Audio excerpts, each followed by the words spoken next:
자, 오늘 말씀의 제목은 영혼의 침체 세 번째 고난입니다. 우리 3절 말씀에 내 영혼을 수행시키시고 라고 다윗이 고백하신 말씀, 이 말씀 가운데는 내 영혼이 사망의 음침한 골짜기에 거닐는 것, 그러한 영적인 침체를 경험한 것을 말씀하고 있죠. 그리고 그곳에서 하나님께서 내 영혼을 후생시키셨다, 영적 침체에서 나를 건지셨다, 다시 회복시키셨다 라고 고백하는 장면입니다. 오늘은 우리가 세 번째로 영적 침체를 일으키는 것이 무엇인가, 세 번째 고난에 대해서 생각해 보고자 합니다. 그래서 고난이 우리에게 왜 오는가, 하나님께서 우리에게 왜 고난을 허락하시는가, 그리고 또 그 고난 가운데서 성도가 다시 회복되기 위해서 어떻게 해야 되는가에 대해서 생각해 보고자 합니다. 모든 사람은 고난을 싫어합니다. 지금 열심히 일하고 또 열심히 공부하는 것도 앞으로 고난에 빠지지 않고 행복한 삶을 살기 위해서입니다. 성도들께서 신앙생활을 열심히 하는 이유 중에 하나는 고난을 당하지 않기 위함도 있습니다. 하나님, 제가 예배와 기도와 봉사와 헌금과 전도, 이런 하나님의 사역을 열심히 할 테니까 하나님께서 우리의 가정, 직장, 사업, 그리고 우리 자녀들 하나님 고난당하지 않게 지켜주세요 라고 생각하면서 하나님 앞에 열심히 신앙생활하는 경우들이 많이 있죠. 이렇게 우리는 고난을 참 싫어합니다. 당연한 것이죠. 그런데 하나님께서는 모든 성도들에게 고난을 주십니다. 물론 이것은 하나님께서 우리를 미워하시기 때문에 주시는 고난은 아닙니다.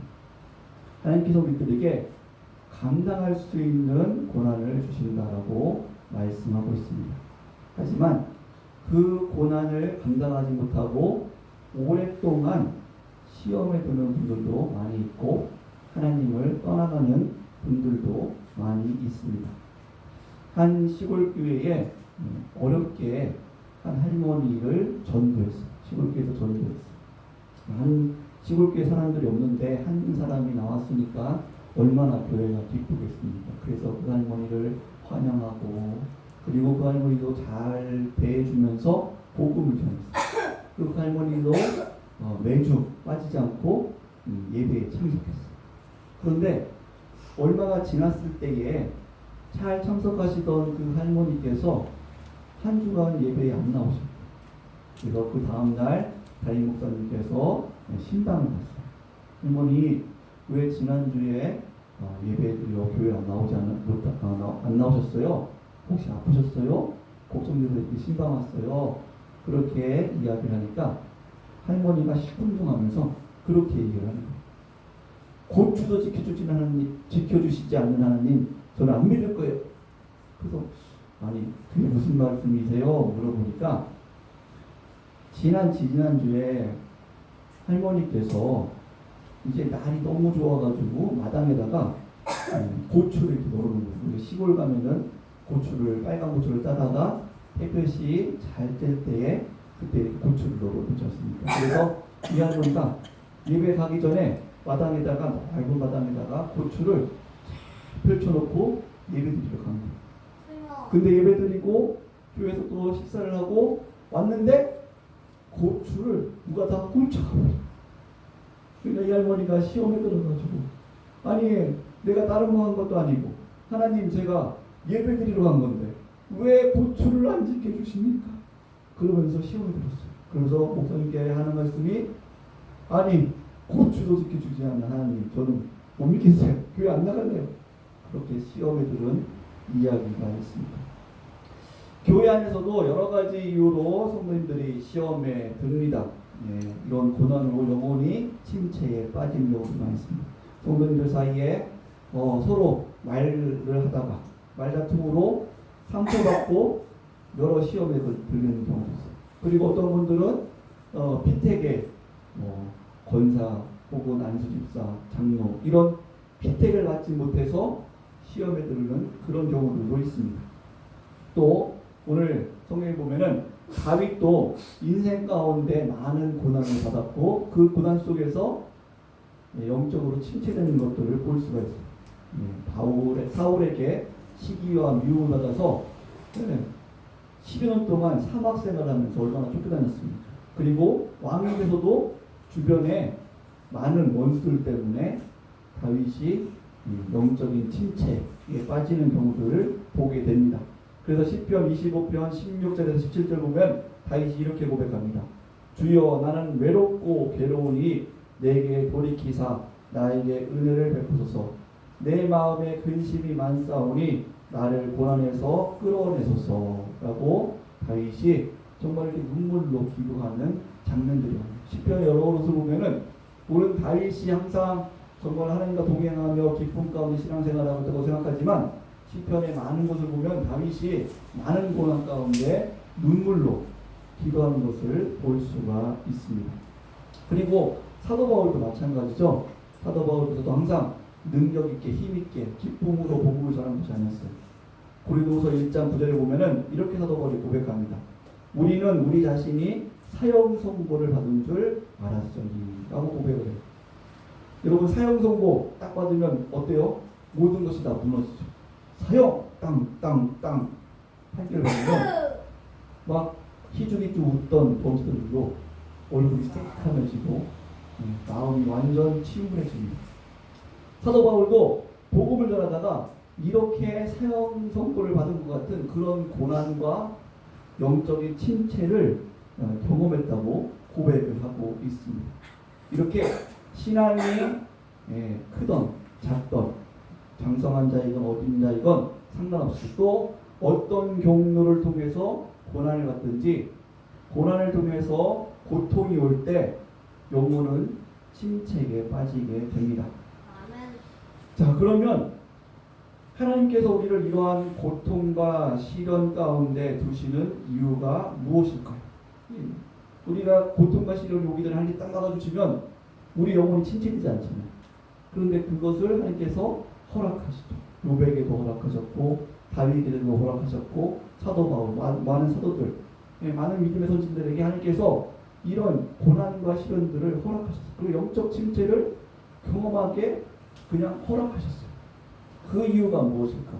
고린도후서 1장 9절 말씀 다시 보면은 이어서 보면 우리는 우리 자신이 사형 선고를 받은 줄 알았으니 이는 우리로 자기를 의지하지 말고 오직 죽은 자를 다시 살리시는 하나님만 의지하게 하심이라. 아멘. 하나님께서 우리에게 고난과 시련을 주신 이유가 무엇입니까? 그 가운데 영적 침체 가운데 빠짐에도 불구하고 그것을 허락하신 이유는 자기를 의지하지 말고 오직 죽은 자를 다시 살리시는 하나님만 의지하게 하기 위해서, 하나님만 신뢰하게 하기 위해서 우리에게 고난의 고통을 허락하신다라고 말씀하고 있습니다.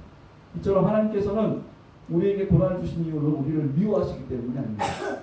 우리가 더욱 자기 자신을 포기하고 우리 자신을 포기하고 하나님을 신뢰하는 신앙을 배우기 위함입니다. 이것은 고통 가운데 배울 수밖에 없습니다. 고통으로 인한 침체 속에서 우리는 하나님을 향한 인격적인 신뢰와 굳센 믿음으로 자라가게 된다는 것이죠. 우리는 고난에 빠지지 않고 행복하기 위해서 눈에 보이는 것들을 의지합니다. 우리의 죄성이에요. 우리 자신을 의지하고 눈에 보이는 것들을 의지하는 것이 인간의 죄성입니다. 그래서 많은 사람들이 돈을 의지하죠. 돈이 있으면 고난당하지 않고 행복할 것이다. 돈을 의지합니다. 권력을 의지합니다. 그리고 부모님을 의지하고 또 자녀들을 의지해요. 이렇게 직장을 의지하는 사람도 있고 또 건강을 의지하는 사람도 있어요. 또 사람들을 의지합니다. 이렇게 사람들은 고난을 벗어나기 위해서 다른 눈에 보이는 자기 자신과 눈에 보이는 세상 것들을 의지하는 것을 바로 죄성을 갖고 있습니다. 자, 그런데 이 고난을 당하게 되면 이렇게 의지하던 것들이 얼마나 무력한 것인가를 깨닫게 됩니다. 그렇게 의지하던 배우자, 자녀들 고난당할 때 뭐라고 말해요? 이 왼수야. 그렇게 원수로 변하게 되죠. 친구들이 원수로 변하게 돼요. 돈이 떠나가고 돈이 나에게 정말 이 고난에서 나를 건져낼 수 없구나. 내가 고난당하게 되면 사람들이 떠나. 그렇게 의지하는 사람들, 나를 도와줄 것 같은 사람들이, 친구들이 다 떠나버려요. 그래서 홀로 남게 됩니다. 그러면서 친구도 의지할 수 없구나. 저 권력 있는 사람도 의지할 수 없구나. 이것을 깨닫게 되죠. 이렇게 고난을 당하면 고통이 오는데 그 고통 가운데 더 힘든 거는 자기가 의지했던 것들이 다 떠나간다는 거죠. 철저하게 외톨이가 되는 그러한 경험을 하게 됩니다. 자, 이렇게 고통으로 인해 이러한 침체에서 벗어나는 길은 자신 속에 있는 교만과 하나님을 의뢰하며 살려고 하지 않는 자기 중심의 그런 사고들, 이런 사고들이 철저하게 파괴되고 깨어지는 것, 이것이 바로 고난의 침체에서 벗어나는 유일한 길입니다. 그래서 하나님을 의지하는 것이죠.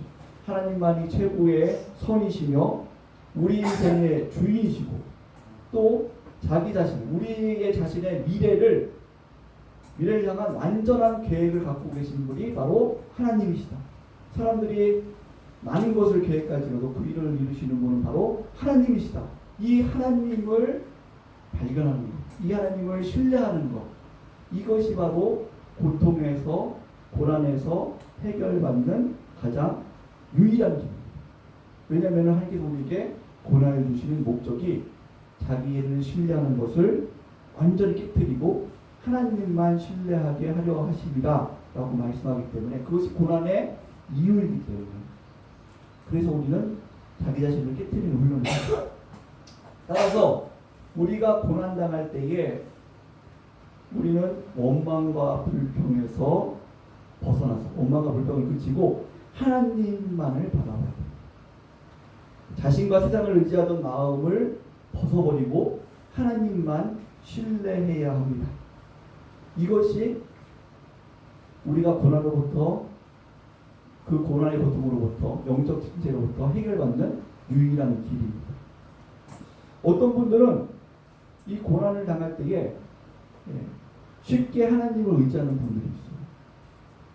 그래서 강한 의지를 가지고 세상의 어떤 것들을 금방 끊어버리고, 하나님, 제가 이제는 하나님만 의지합니다. 하나님 용서해 주세요 라고 쉽게 빨리 영적 침체에서 회복되는 사람들이 있습니다. 이것은 영적으로 많이 성장하는 분들, 그런 분들이 이렇게 쉽게 또 빨리 영적 침체에서 회복되는 그런 경우들을 보게 되죠. 세상의 의지하는 것들을 다 끊어버리고 자신의 교만함들을 회개하면서 그렇게 돌이키게 됩니다. 그런데 많은 믿음의 자녀들이 이렇게 고난을 당함에도 불구하고 쉽게 그 고난의 고통으로 도오는 영적 침체에서 회복되지 못하는 경우가 있는 것을 봅니다. 왜 그러냐면 그것은 금단 현상이 있기 때문에. 금단 현상. 여러분, 금단 현상이 뭡니까? 사람이 술이라든지 담배, 도박, 혹은 마약, 어떤 쾌락, 육체적 쾌락, 이런 것들에 중독이 되었을 때에 그것을 이것이 잘못된 것이구나, 이것이 나를 망하게 하는 것이구나, 이것이 우리 가족을 망하게 하는 것이구나 깨닫고 그것을 끊으려고 해요. 끊으려고 할 때에 나타나는 현상, 그 고통들이 바로 금단 현상이죠. 금단 현상. 그것을 의지하던 것, 그로부터 쾌락을 얻던 것, 고통을, 나의 고통을 해결받던 그런 것들이, 그것을 안 하려고 하면 금단 현상입니다. 그래서 요즘에 심각하게 대두되는 것이 무엇이에요? 사회적으로 마약이죠. 마약은 담배 끊는 것도 그렇게 힘들다고 하는데, 마약을 끊는 것은 그것보다 몇백 배는 더 힘들다고 합니다. 자, 마약을 끊는 것이 힘든 이유는 단순히 그것이 쾌락만을 주는 것이 아니기 때문에 이야기를 들어보면 마약을 끊기 힘든 이유가 마약을 딱 흡입했을 때에 주는 쾌락들이 있어요. 그런데 그것이 중독이 되면 더 이상 마약을 맞지 않으면 몸에 엄청난 고통이 온답니다. 몸에 엄청난 고통이, 금단현상이 생깁니다. 그래서 그 고통을 이기지 못하고 다시 마약을 찾게 됩니다. 그러니까 더 심하게 중독되고 몸을 망가지고 사망에 이르게 되는 그러한 끔찍한 일들이 벌어지게 되는 것이죠. 이 세상을 의지하던 것을 끊고 하나님을 의지할 때도 이러한 금단현상이 있는 것이 있습니다. 고난이 찾아오면 우리의 죄성, 자기 자신을 의지하고 눈에 보이는 세상 것들을 의지하던 우리 하던 이 죄성들은 쉽게 하나님보다는 세상 것을 의지하려는 그런 마음들이 있어요. 그리고 그것이 더 편합니다. 돈을 의지하는 것이 더 편하고 권력을 의지하는 것이 더 편하고 또 사람을 의지하는 것이 더 편해요. 그런데 그것을 끊어버리고 하나님만 의지하겠습니다 라고 그것을 끊을 때에 금단현상이라는 것입니다. 영적인 금단현상, 두려움, 고통, 영적인 고통들이 일어나게 되는 것이죠. 그래서 세상에 의지하는 것들로 고난을 우리가 해결해 왔기 때문에 그것을 끝나는 것은 참으로 어려움이 있다는 것입니다.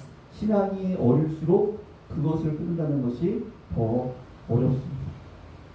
그래서 하나님께서는 이것들을 끊고 하나님만 바라보기 위해서 철저하게 혼자 있게 봅니다. 혼자 있게.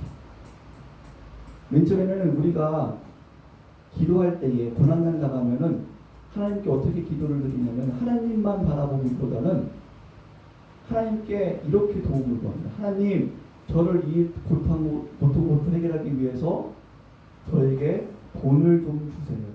하나님, 이 고통으로부터 해결받기 위해서 저에게 건강을 주세요. 이 고통으로부터 해결받기 위해서 하나님, 저에게 직장을 주세요. 저에게 물질을 주세요. 저에게 어떤 줄 있는 힘 있는 사람을 붙여주세요. 그렇게 기도하는 경우들이 많이 있습니다. 이 기도의 핵심은 그 고통 가운데 기도를 한다고 해서 다 하나님을 의지하는 것이 아닙니다. 거기에 숨는 것이 있는 것이 무엇이냐면 하나님께 기도한다는 것을 빙자해서 돈을 의지하고 사람을 의지하고 권력을 의지하고 이상의 것들을 의지하는 것이죠. 그런 기도를 멈춰야 됩니다. 그런 기도를 멈추고 우리는 고난을 당할 때에 철저하게 나 자신을 의지하는 것, 세상 걸 의지하는 것을 끊어버리고 하나님만 의지할 수 있는 믿음을 주시옵소서 라고 기도해 주고 있습니다. 고난 가운데 이것을 기도해요. 하나님, 제가 세상 걸 의지하던 것, 세상의 나의 고통과 고난을 세상의 방법으로 해결하려던 나의 그런 사상과 지식들, 그런 나의 교만함들, 하나님 이거 물리쳐 주시고 이거 회개해 주시고 하나님만 의지하게 해주세요. 제가 세상적인 방법으로 정말 어떻게 이 일들이 해결될지 잘 모르지만 하나님께서 해결해 주신다는 그 확신, 믿음, 하나님만 신뢰할 수 있는 그 믿음을 주시옵소서 라고 기도해 주고 있습니다. 내가 방법을 정한 것이 아니라 하나님께 모든 걸 맡기는 거예요. 하나님 그 방법까지도. 이것이 우리가 고난으로부터, 고통으로부터 하나님만을 신뢰하며 해결받을 수 있는 그러한 방법이 되는 것입니다. 그래서 우리는 이 일들을 잘 하기 위해서, 고난으로 고통으로부터 잘 해결받기 위해서 하나님을 신뢰하는 훈련들을 해야 됩니다. 속지 말아야 돼요. 하나님께 기도하면서 자기 방법으로 하려고, 하나님을 설득하려고 하려고, 하나님 이것을 주시면 해결될 것 같습니다. 하나님 저희 자녀를 좋은 대학에 붙여주시면 해결될 것 같습니다. 이건 자기 방법, 자기를 의지하는 거예요. 기도로서 하나님을 설득하려고 하는 것은 자기를 의지하는 것이에요. 하나님을 의지하는 것이 아닙니다. 오로지 하나님을 하는 의지하는 것은 모든 걸 하나님께 맡기는 겁니다. 나의 앞으로의 계획들, 나의 가정, 나의 직장, 자녀들, 나의 모든 삶들, 하나님의 뜻대로 되기를 원합니다. 그 속에서 하나님의 놀라운 지혜를 보기 바랍니다. 하나님께서는 하나님 자녀를 사랑하시고 좋은 계획을 갖고 있는 것을 믿습니다. 이 하나님을 믿습니다. 지금 당장에는 제가 이해가 안 돼 보이고 이렇게 하면 더 힘들어지는 거 아니야? 라고 제 마음에 두려움이 있을지라도 하나님으로 인해서 이 두려움이 사라지게 도와주소서. 하나님을 온전히 신뢰할 수 있는 믿음을 회복시켜 주옵소서. 이렇게 기도해 줄 믿습니다. 그러면서 우리가 금단 현상을 이겨나가고 강력한 의지를 가지고 우리가 세상사람들로 담배, 술 끊을 때 얼마나 강력한 의지를 갖습니까? 그 의지를 가지고 고통을 이겨내면서 그 두려움을 이겨내면서 그것을 끊지 않습니다. 이것처럼 자기를 의지하던 것, 세상 것을 의지하던 것, 이것을 끊는다는 것은 많은 두려움이 있고 많은 고통이 있습니다. 그렇지만 그것을 강력한 의지를 가지고 끊어버리고 저는 하나님만 의지하고 있습니다. 제 생각대로 되지 않더라도 그것이 나에게 두려움을 주더라도 하나님만 의지하겠습니다. 이 하나님만을 의한 신뢰의 이 믿음을 하나님이 저에게 허락하여 주옵소서.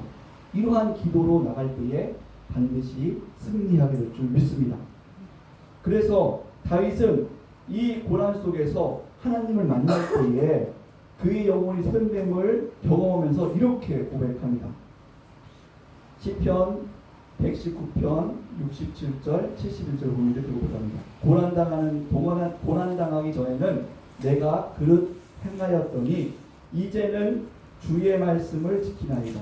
고난당한 것이 내게 유익이라. 이로 말미암아 내가 주의 율례들을 배우게 되었나이다. 고난당한 것이 내게 유익이라. 이로 말미암아 내가 주의 율례들을 배웠나이다. 이것이 다윗의 고백. 고난당하는 것이 내게 유익이다. 야고보서도 이렇게 고백합니다. 내 형제들아 너희가 여러 가지 시험을 당하거든 온전히 기쁘게 여기라. 이는 너희 믿음의 시련이 인내를 만들어내는 줄 너희가 알미라. 인내를 온전히 이루라. 이는 너희로 온전하고 구비하여 조금도 부족함이 없게 하려 함이니라. 아멘. 여러 가지 시험을 당하거든 온전히 기쁘게 여기라. 이것은 고난에서 그 고난의 고통 가운데서 영적 침체를 당했지만 그 가운데서 자기의 죄성과 자기의 교만과 이 세상을 의지하는 것들을 온전히 끊어버리고 그런 사람들을 철저하게 깨뜨려버리고 하나님만 온전히 신뢰하는 믿음으로 섰을 때에 이런 고백을 할 수 있게 되는 것입니다.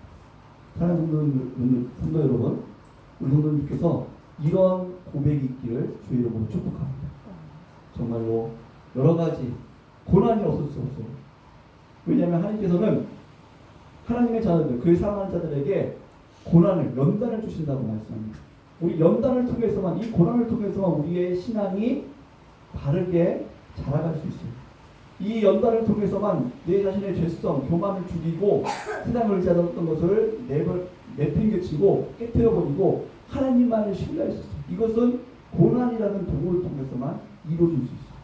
그렇기 때문에 하나님께서는 그 사랑하는 자를 연단하신다라고 분명히 말씀하십니다. 이 연단이 없으면 사생자다. 하나님의 자녀가 아니다라고 말씀하십니다. 그래서 우리는 고난당할 때에 하나님 앞에 원망하고 불평하는 것을 먼저 멈춰야 됩니다. 하나님께서 나에게 이런 고난을 통해서 나에게 어떤 죄성을 해결시켜 주실까? 하나님, 어떻게 하나님을 더 이 고난 속에서 발견케 하실까? 하나님을 얼마나 더 신뢰케 하실까? 나의 믿음을 하나님께서 얼마나 더 성숙시키실까? 이것을 더욱더 신뢰하면서 그 고난을 잘 그냥 인내는 참는 게 아니에요. 아까 말씀드렸듯이 내 죄를 더 깊이 바라보고 내 죄성을 하나님 앞에 정직하게 회개하고 하나님을 내가 의지하지 못했던 것이 무엇일까? 세상을 더 의지했던 것이 무엇일까? 그것을 회개하고 하나님만을 더 의지해 나가는 것. 이 훈련을 하는 것이 바로 인내한다는 것이.